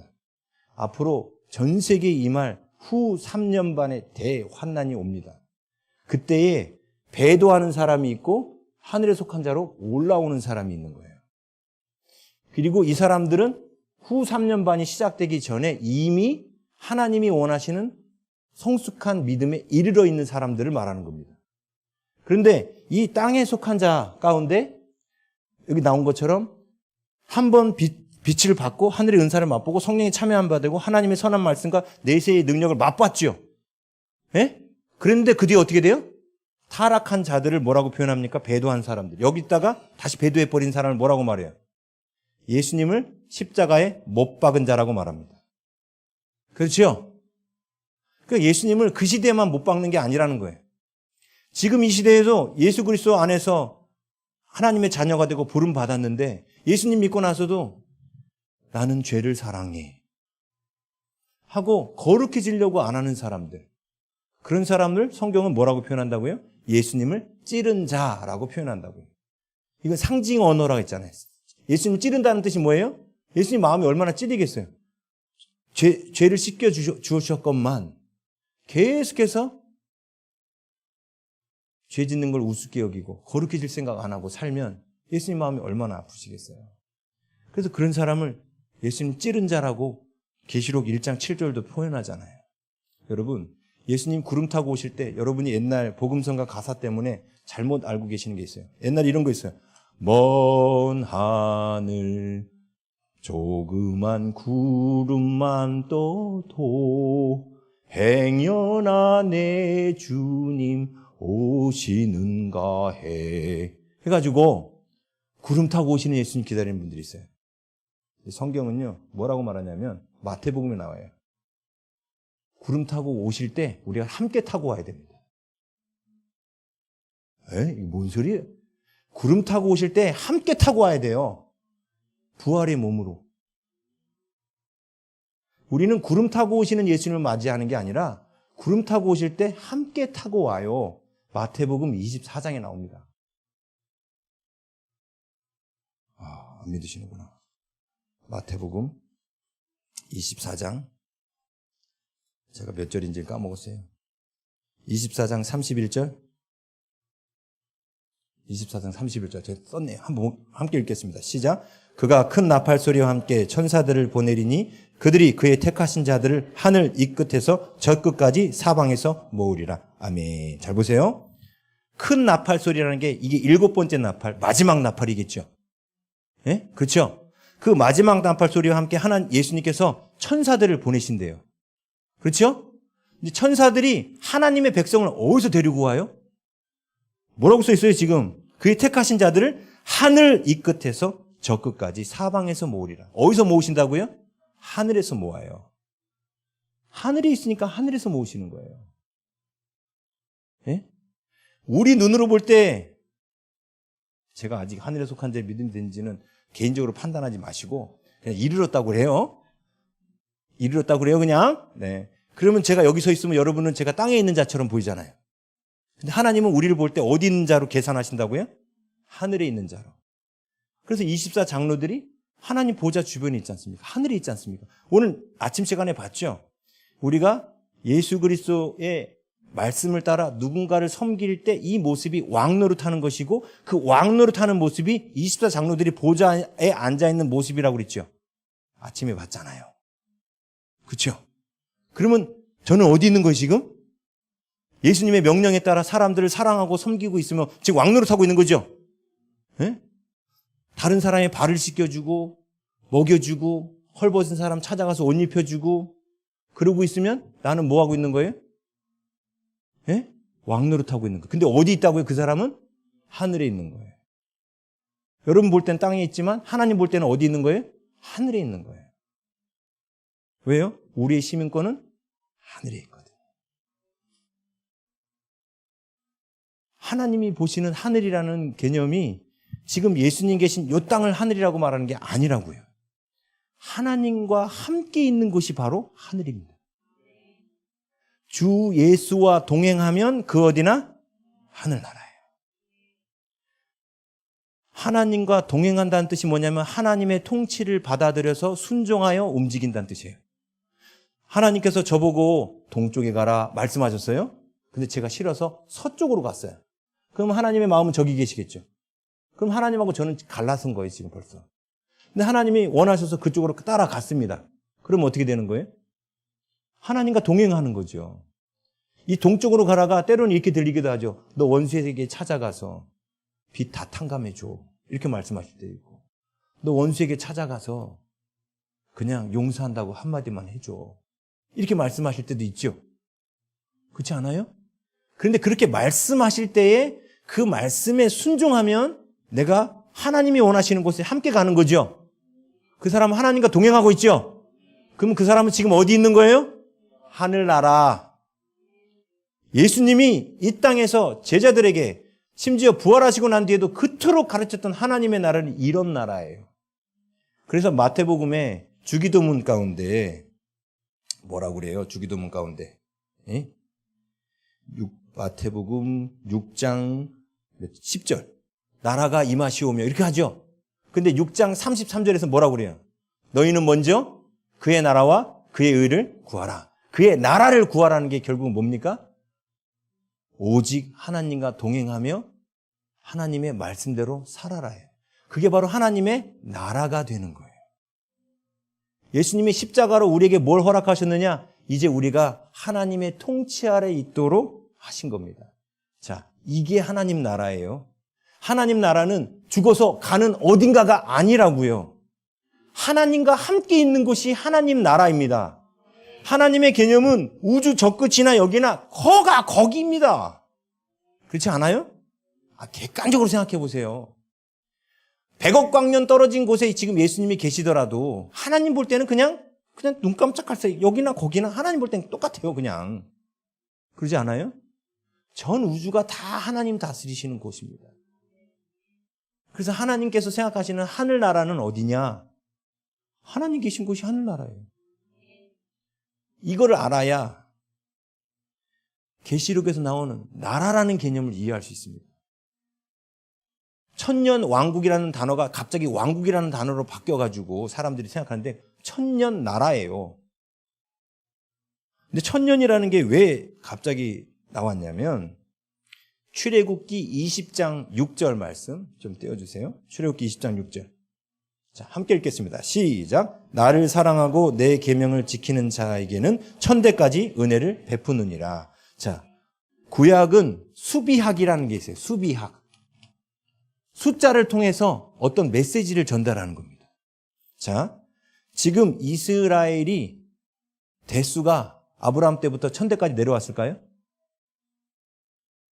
뭔 얘기인지 기억 안 나세요? 아브라함 1대, 이삭 2대, 야곱 3대. 그래가지고 지금 현재 이스라엘 백성들이 천대까지 내려왔을까요?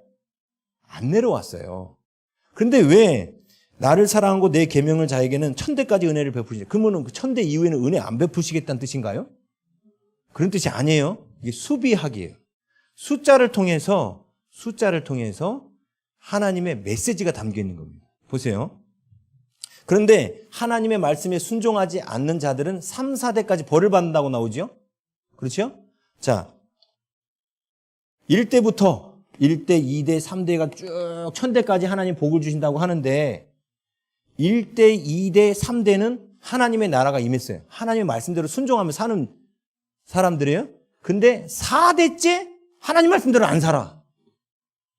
자기 멋대로 살아. 죄 짓고. 그런데도 하나님의 은혜가 천대까지 내려갈까요? 안 되겠죠. 저 천이라는 숫자는 뭘 전제하고 있냐면 하나님의 통치에 순종한다는 게 전제된 숫자입니다. 하나님의 통치에 순종한다를 숫자로 표현하면 몇이다? 1000. 또 말씀드려요? 그래서 14만 4천도 수비학이에요. 12 곱하기 12 곱하기 1000입니다.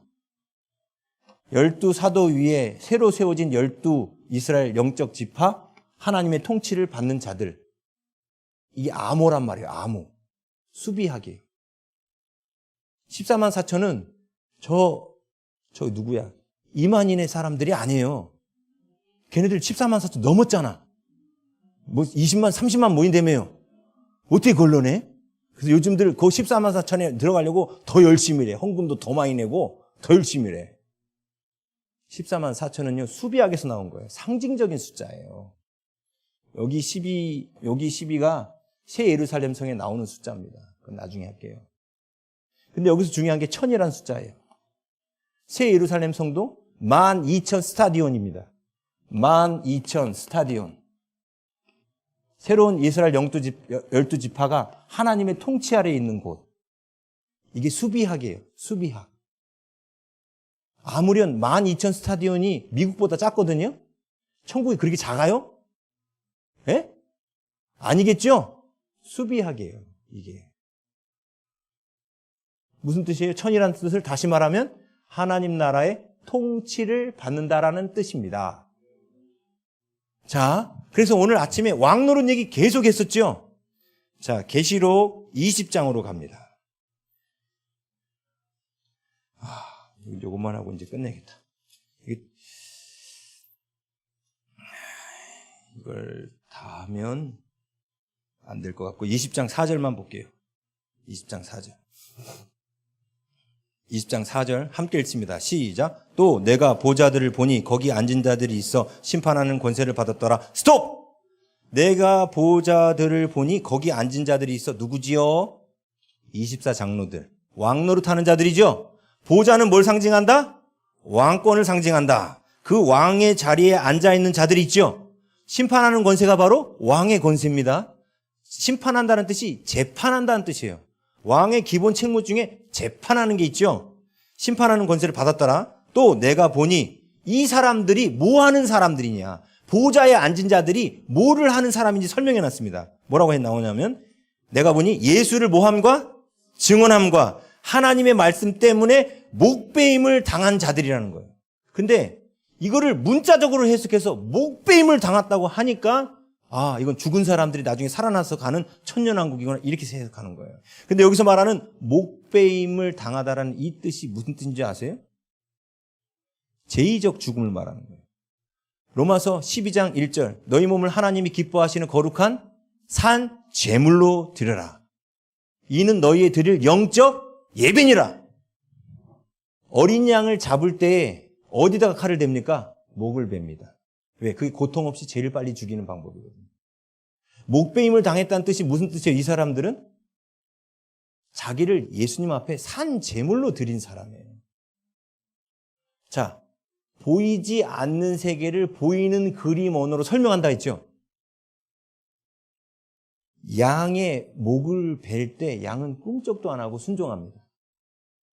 그게 바로 하나님의 통치를 받는 자들의 모습이겠죠?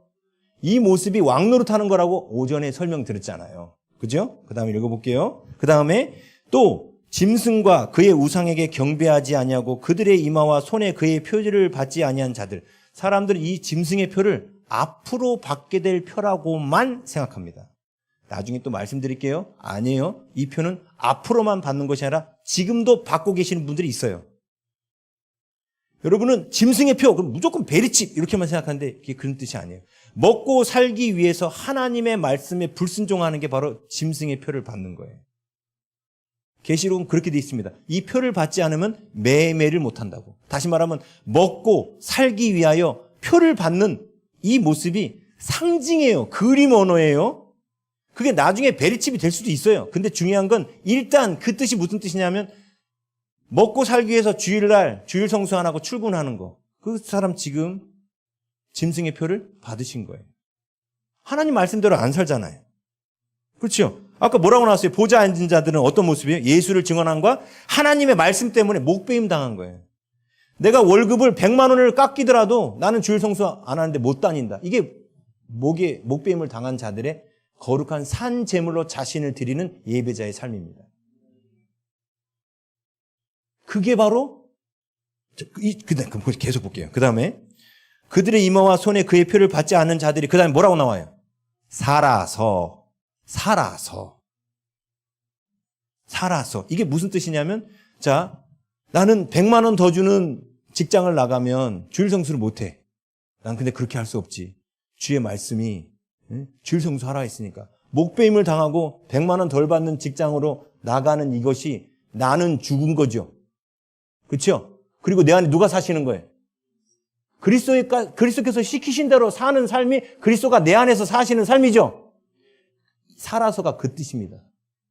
왜 로마서 12장 1절에 너희 몸을 하나님이 기뻐하시는 산 제물, living sacrifice예요. 이게 뭐냐면 살아있다라는 거예요. 재물이 죽어있지 어떻게 살아있어요? 왜요? 우리는 재물로는 드렸는데 살아있다니까요. 왜 살아있어요? 그리스도의 모습으로 행하고 있기 때문에. 이게 바로 성경에서 그토록 복음에서 강조하는 내가 죽고 그리스도로 사는 삶이에요. 내가 죽고 그리스도로 사는 그 사람이 바로 왕노릇하는 사람입니다. 갑자기 신약에서 맨날 내가 죽고 그리스도로 살아라만 계속 나오거든요. 로마서, 고린도 전후서, 갈라디아서, 에베소서 다 내가 죽고 디모데전서 다 내가 죽고 그리스도로 살아라만 계속 가르치다가 갑자기 계시록 와가지고 바뀔까요? 아니요. 그럼 더 이상한 거예요. 성경에 맥이 끊기는 거죠. 네? 그래요. 베드로도 뭐라고 하냐? 너희는 택하신 족속의 거룩한 나라. 베드로도 나라의 개념을 영토의 개념으로 보지 않고 하나님의 통치를 받는 자들을 나라라고 말한 겁니다. 그래서 여기 보니까 그렇죠? 그들이 살아서 그리스도와 더불어 몇 년 동안? 여기서 천년이 무슨 뜻이에요? 하나님의 통치 아래 있다는 뜻이에요. 그들이 뭐 하리라? 왕노릇하니. 오늘 아침 왕노릇 계속했었죠. 왕노릇한다는 뜻은 주님이 시키는 대로 내가 거룩한 산재물이 돼서 누군가를 가서 섬기는 거예요. 주님의 성품이 나의 삶을 통해서 드러나는 거예요. 그게 왕노릇이에요. 그 삶을 살고 있는 사람이 천년 동안 왕노릇하는 거예요. 하나님의 통치 아래 있다는 뜻이에요. 천년이란 뜻은. 이해하시겠어요? 지금 이미 예수님께서 십자가 사건 이후부터 하나님의 나라는 시작된 겁니다. 이렇게 말하면 되는 거예요. 십자가 사건 이후부터 천년왕국은 시작된 거예요. 우리는 지금 하나님 나라에 살고 있습니다. 네? 오늘 골로새서 다시 한번 찾아볼게요. 골로새서 3장 죄송해요. 골로새서 3장 1절, 2절, 3절, 4절까지. 골로새서 3장 1절부터 4절까지. 자, 함께 읽겠습니다. 시작. 그러므로 너희가 그리스도와 함께 다시 살리심을 받았으면 위의 것을 찾아라. 스톱! 너희가 그리스도와 함께 다시 살리심을 받았으면 이 여러분이 전에 죽었다는 뜻이죠? 언제 죽었어요? 예수님 십자가에 달려 죽을 때도 죽었는데 또 언제 죽냐면 오늘 그 원수를 찾아가서 너가 안아주면서 용서한다고 말해. 그렇게 말할 때 나는 죽은 거예요. 그리고 예수님이 찾아가신 거죠. 왜냐? 나는 그 원수를 껴안고 싶은 마음이 없거든요. 그게 진짜 나거든. 진짜 나지. 타락한 나잖아요. 그렇죠? 근데 내가 누구 때문에 간 거예요? 그게 내가 죽고 그리스도가 사시는 모습이잖아요. 그런 사람을 뭐라고 표현했는가 보세요. 그러므로 너희가 그리스도와 함께 다시 살리심을 받았으면 이게 바로 주님과 동행한다는 뜻이죠. 왕노릇한다는 뜻이에요. 위의 것을 찾으라. 거기는 그리스도께서 하나님 우편에 앉아 계시느라 왕의 자리죠. 근데 그 우편에 누구만 있는가 보세요. 2절 위의 것을 생각하고 땅의 것을 생각지 말라. 3절 이는 너희가 어떻게 되었고 죽었고 너희 생명이 그리스도와 함께 어디? 하나님 안에 감추어졌다. 그럼 우리가 지금 어디 있다는 거예요? 하나님 안에 보좌 우편에 왕의 자리에 거기 있다는 거예요. 지금 바울이 말은 이게 감추어졌음이라요 감추어질 것이다예요. 이미 이루어졌다는 거예요. 하나님의 나라는 죽어서 가는 나라가 아니라 지금 내가 하나님께 순종할 때 나는 하나님의 나라에 있는 거예요. 아멘. 그래서 4절 보세요. 그러면 거기 있던 내가 지금 제가 아까 그랬잖아요. 저 여러분 여기 땅에 있는 걸로 보지 마시라고. 저 어디 있다고요? 하늘. 하나님 안에 감춰져 있는 거예요. 제가 하나님 말씀대로 살면 지금 여러분한테 말씀 전하는 게 하나님이 시키신 것에 대한 순종이면 저는 지금 하나님 안에 있는 거죠. 그렇죠? 하나님 나라 안에 있으니까 지금 저는 어디 있는 거예요? 하늘에 있는 거예요. 지금 하나님 안에 감춰져 있어요. 그래서 예수님 오실 때 하늘에 있으니까 하늘 이 끝에서 저 끝에서 저를 데려다가 예수님과 같이 심판하러 온다니까요. 저 기다리지 마세요. 그럼 망해요. 네. 자, 그 다음에 뭐라고 나와요? 4절에 우리 생명이신 그리스도께서 나타나실 그때, 이게 바로 예수님 재림의 때입니다. 그때 너희도 그와 함께 영광 중에 나타나리라. 계시록 20장 다시 돌아가 볼게요. 20장 4절로. 예? 4절 다음에 5절 볼게요. 5절, 6절까지 볼게요. 5절, 6절. 자, 계시록 20장 5절 볼게요. 함께 읽습니다. 그 나머지 죽은 자들은 그 천년이 차기까지 살지 못하더라. 이는 첫째 부활이라 그러죠. 사람들은 첫째 부활을 어떻게 생각하냐면 육신이 부활하는 부활로 자꾸 생각해요. 근데 성경에서 말한 첫째 부활은 그런 뜻이 아니에요. 오늘 복음으로 말미암아 나는 죽고 예수로 사는 것을 첫째 부활이라고 말하는 겁니다. 그거는 이자 차차 증명해 나가겠습니다. 성경을 갖고. 오늘 내가 죽고 그리스도께서 내 안에 사시는 것이 바울이랑 요한이랑 그토록 외쳤던 복음이에요. 그렇죠? 이것을 첫째 부활이라고 말하는. 근데 여기 보면 나머지 죽은 자들이 있죠. 그게 누구라고요? 요 사람들이에요. 땅에 속한 자들. 왜 죽었지요? 예수님은 믿는다고 하는데 하늘에 하나님의 말씀대로 안 살고 주일날 돈 벌러 나가고 주일 성수 안 하고 하나님이 11조 내렸는데 뭐 이 얘기 접힌 게 다 돼서 11조도 안 내고 지 멋대로 살아. 세상 사람하고 똑같이. 예수님은 믿는다 하는데 세상 사람하고 별반 차이가 없는 사람을 성경에는 죽은 자들이라고 말하는 거예요. 그러면서 6절 보세요. 6절. 오늘까지 어제부터 오늘까지 한 얘기만 봐도 6절이 이해가 될 겁니다. 자, 이 첫째 부활에 참여하는 자들은 뭐가 있고? 복이 있고 거룩하도다. 둘째 사망이 그들을 다스리는 권세가 없고 도리어 그들이 하나님과 그리스도의 제사장이 되어 그랬죠? 아까 분명히 뭐라고 그랬어요? 네 생물과 24장로들의 찬양 속에 우리를 나라로 삼으시고 제사장들로 삼으셨다고 그랬죠? 삼으실 거라고 말했어요? 이미 삼으셨다고 말했어요? 이미. 그래서 너희는 택하신 족속이요. 거룩한 나라요. 왕 같은 제사장이라고 그랬지 앞으로 제사장이 될 거라고 말하지 않았다고요. 베드로도 그렇게 말한 적 없습니다. 그렇죠? 근데 왜 이 나라가 미래에 올 거라고 자꾸 생각하십니까? 미래에 올 나라가 아니에요. 이미 우리는 그 나라에 살고 있습니다. 근데 다 사는 게 아니죠. 나는 안 죽고 예수님은 안 살고 맨날 나만 사는 사람이 있죠. 이런 분들은 죽은 자들이에요. 땅에 속한 자들이에요. 그러다가 나중에 심지어 배도까지 합니다. 근데 이 사람들은 하나님과 그리스도의 제사장이 되어 1000년 동안 그리스도와 더불어 뭐 한다? 이게 바로 제자들한테 하셨던 말씀 아닙니까? 제자들한테 오늘 아침에 누가복음 봤었죠? 너희들은 섬기는 왕이 되라 해놓고서 너희들이 섬기는 왕이 될 때 나와 함께 이스라엘 12지파를 다스리리라. 근데 그 이스라엘 백성들을 다스리는 그 모습이 그들이 나가서 예수 그리스도를 증언하고 하나님의 말씀대로 행하는 것이 바로 그들이 왕노릇하는 것이었습니다. 왕노릇하는 거는 그림 언어예요. 실제의 모습은 이 땅에서 섬기는 거예요. 주의 말씀에 순종하여 사는 겁니다. 내 생각과 내 뜻과 내 마음대로 사는 인생이 아니라 하나님의 말씀과 진리대로 살아가는 인생이 바로 그리스도와 더불어 왕노릇하는 겁니다. 계시록 22장 5절 다시 와볼게요. 계시록 22장이지. 5장, 계시록 5장 10절. 5장 10절. 보겠습니다. 시작. 그들로 우리 하나님 앞에서 나라와 제사장들을 삼으셨으니 그들이 땅에서 뭐 하리로다? 여기 왕노릇과 거기의 왕노릇은 같은 거예요.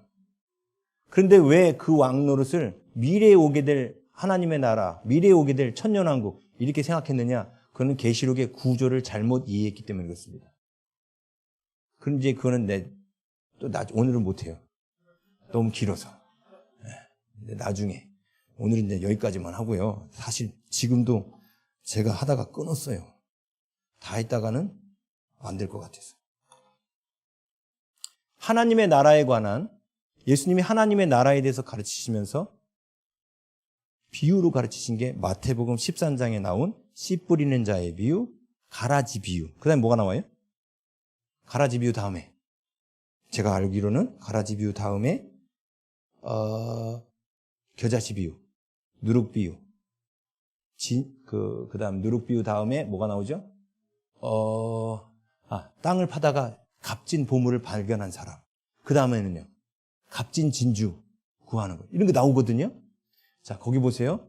첫 번째 4가지 밭 비유가 천국은 하고 나오죠. 천국이라는 단어는 하나님 나라는 이 뜻이에요. 하나님 나라는 마치 씨 뿌리는 자 나가서 씨를 뿌리는 것 같다. 근데 그 씨가 뭐라고 했어요? 하나님 말씀이죠. 그 밭은 뭐라고 말합니까? 우리 마음밭이에요. 하나님 말씀이 내 마음밭에 심겨지는 게 천국의 비유예요. 그렇죠? 그래서 씨 뿌리는 자의 비유하고 거기 보면 좋은 진주를 구하는 장사, 바다에 치고 각종 물고기를 모으는 그물, 요 비유는 개인에게 임하는 하나님 나라에 대한 비유입니다. 반면에 가라지 비유, 겨자씨 비유, 누룩 비유 같은 것은 하나님 나라의 확장에 대한 비유예요. 하나님 나라를 둘로 얘기해요. 하나는 하나님의 나라가 내 안에 임하는 거고 또 하나는 내 안에 임한 하나님의 나라를 확장하는 거예요. 이걸 확장한다는 게 무슨 뜻이죠?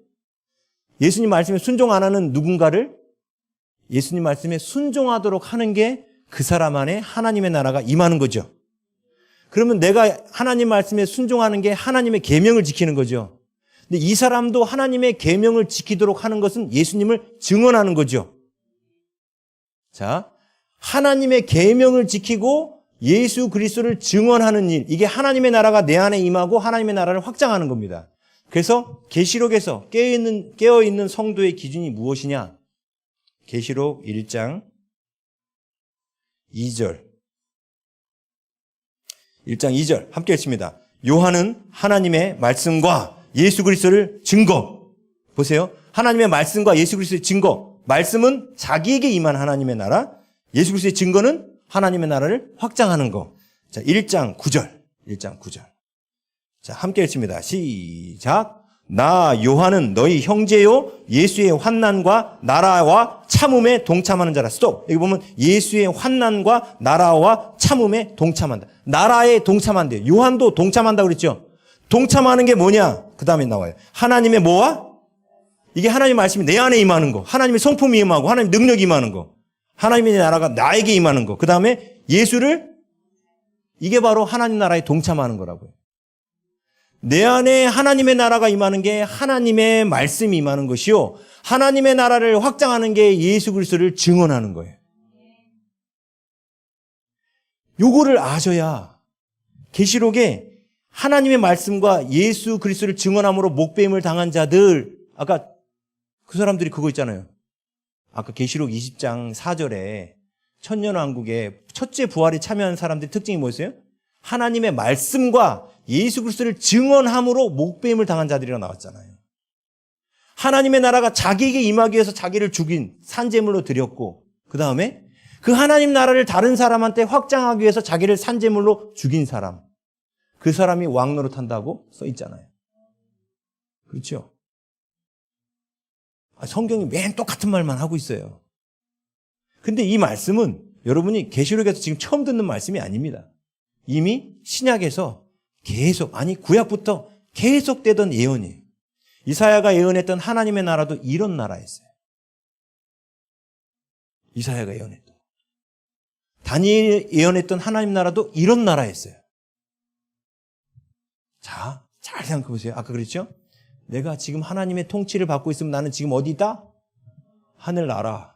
물론 여기서 여기 올라가는 분들도 계셔요. 통치를 받았다, 안 받았다, 받았다, 안 받았다. 그런 분들은 여기 계시는 분이고, 여기는 완전히 하나님의 통치 아래에 있는 사람들이에요.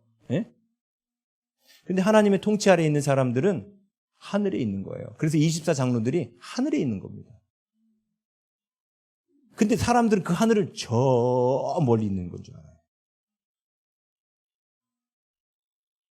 주 예수와 동행하면 그 어디나 하늘나라. 아멘. 그래서 우리가 힘써야 될 게 뭡니까? 내 안에 하나님의 나라가 임하게 하는 거. 그게 뭐예요? 주님의 성품, 주님의 능력이, 주님의 영광이 내 안에 임하게 하는 거. 이건 순종밖에 없습니다. 나를 죽여야 돼요. 내 생각 죽이고 감정 죽이고 하나님의 말씀이라면 무조건 순종하겠습니다. 그래야 하나님의 나라가 내 안에 임하는 거예요. 그 다음에는요. 그 나라를 반드시 확장해야 돼요. 이게 깨어있는 자예요. 하늘에 있는 자라고 하면서 전도 안 하고 있다. 하늘이 있는 거 아닙니다. 제가 그 눈물, 우리 이용란 원장님 쓴 책을 봤거든요. 보니까 1968년도부터 군선교 하셨더라고요. 제가 수영농교에서 사역할 때 진중 세례를 간 적이 있었습니다. 그때 궁금증이 생겼어요. 이거 누가 먼저 시작했을까? 이 군선교. 근데 보니까 뭐 맞는지 모르겠지만 68년도부터 85년도까지 원장님이 저 여기 감림산에서부터 저 전방까지 가래떡 잘라가지고 차에다 싣고 거기까지 올라가서 전도하셨더라고요. 그게 하나님 나라를 확장하는 거죠. 그렇게 하시더니 지금은 이 코로나 터지기 전에는 어디까지 가셨어요? 예루살렘까지 가셨잖아요. 그렇죠? 하나님 나라를 확장하는 일을 자꾸 하니까 하나님이 세계 열방까지 계속 보내시는 거예요. 처음에는 우리나라의 군선교부터 시작하더니 그 선교가 세계 열방까지 나가신 거예요. 여러분, 근데 이웃도 전도하는 사람을 하나님 우리를 세계 열방 가운데 보내실까요? 하나님 나라 확장해야 됩니다. 나만 천년왕국에 있으면 안 되고 그분도 천년왕국에 들어오게 해야 되는 거예요. 그분이 천년왕국에 들어온다는 뜻이 무슨 뜻이에요? 그분도 하나님의 말씀에 순종하는 자로 세워지는 거예요. 우리는 이 두 가지. 그래서 지금 제가 슬쩍 보여드릴게요. 슬쩍.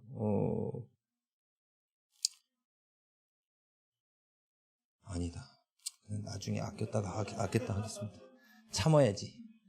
지금 시간이 조금 있으면 이제 구국집회이기 때문에 여기서 구국집회 하잖아요. 그래서 구국집회 때문에 절제를 하고 이 하나님의 말씀을 지키고 예수 그리스도를 증언하는 게 아까 천년왕국에 있는 그 사람도 나왔지만 중간에 계속 나옵니다.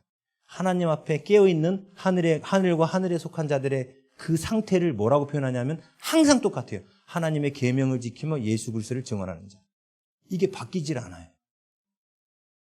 마태복음 25장에서 보면 24장은 마지막 때에 예수님 재림 전에 있을 일, 그러니까 환난 전에 있을 일, 환난 때 있을 일, 환난 후에 있을 일을 24장에다 기록해놨습니다. 그러면서 결론이 뭐냐? 깨어있어라요. 그럼 뭐가 깨어있는 건데? 잠 자지 말라는 거예요? 아니죠. 이것도 그림 언어죠. 근데 그 깨어있는 자의 모습을 25장에 세 가지 비유로 얘기합니다. 세 가지 비유. 그게 첫 번째가 열처녀의 비유, 두 번째가 달란트 비유, 세 번째가 양과 염소 심판 비유예요. 근데 첫 번째 열처녀의 비유가 바로 하나님 나라를 확장하는 것에 대한 비유입니다. 그래서 우리가 깨어 있어서 내가 지금 하늘과 하늘에 속한 자인가? 그 믿음에 있는 사람들은요, 반드시 두 가지의 삶을 살게 돼 있어요. 예수님 때문에 목배임을 당할지라도 나는 절대로 주의 말씀 못 버려요. 내가 쫄딱 망하더라도 나는 하나님 말씀대로 살아. 그 결단과 각오가 있지 않으면요, 못 가요. 예수님이 주님 따르는 길이 좁은 길, 좁은 문이라 했지 않습니까? 그 길이 쉽지 않습니다. 저 하늘의 반열에 올라가는 그 믿음이 쉬울 것 같습니까? 쉽지 않습니다. 그런데 놀라운 건요, 저 길을 갈 수 있도록 성령께서 도우신다는 거예요. 그래서 우리는 성령을 구해야 됩니다. 여러분 느끼실란가 모르겠지만 오늘 이제 찬양 인도하는 그 팀이 우리 교회 팀이에요. 우리 교회 부목사님하고 이렇게 청년들이 와서 찬양하는 건데, 우리는 항상 예배 때나 기도회 때나 언제나 구하는 게 한 가지 있습니다. 하나님의 영광이 임하기를 구해요. 왜? 사람의 힘으로 능력으로 되지 아니하고 오직 나의 영으로 되느니라. 하나님의 영으로 말미암아 되는 거예요. 내 힘으로 문제를 뚫고 나가고 내 힘으로 내 성격을 바꾸고 불가능합니다. 근데 하나님의 영이 임하시면 가능해져요. 그래서 모일 때마다 하나님의 성령의 임재를 강력하게 구하는 거예요. 근데 놀라운 건요, 모든 성도가 계속 강력하게 구하면 성도들이 움직이는 곳마다 하나님의 그 임재가 느껴져요. 오늘 여기 오셔서 찬양하면서 혹시 임재가 느껴지셨나 모르겠네. 느껴지시죠? 네. 좀 딴 때랑 다른 거 같지 않아요? 딴 때도 물론 충만했겠지만, 그렇죠? 조금 더 충만하지 않아요? 그죠? 그죠? 네. 그게 뭐냐면 사람의 힘으로 뭔가를 하는 게 아니라 그냥 성령께서 임하셔서 우리의 마음을 만지시는 거예요. 내 마음이 하나님께 집중되도록 도와주시는 거예요. 우리 힘으로는 죽었다 깨어나도 여기 못 갑니다. 근데 성령이 도우신다는 거예요. 아멘. 네, 기도하겠습니다. 아버지 하나님 감사합니다. 오늘 주신 말씀과 같이 주님 저희들이 주님과 더불어 왕노릇하며 저희들 안에 하나님의 나라가 임하기를 원합니다.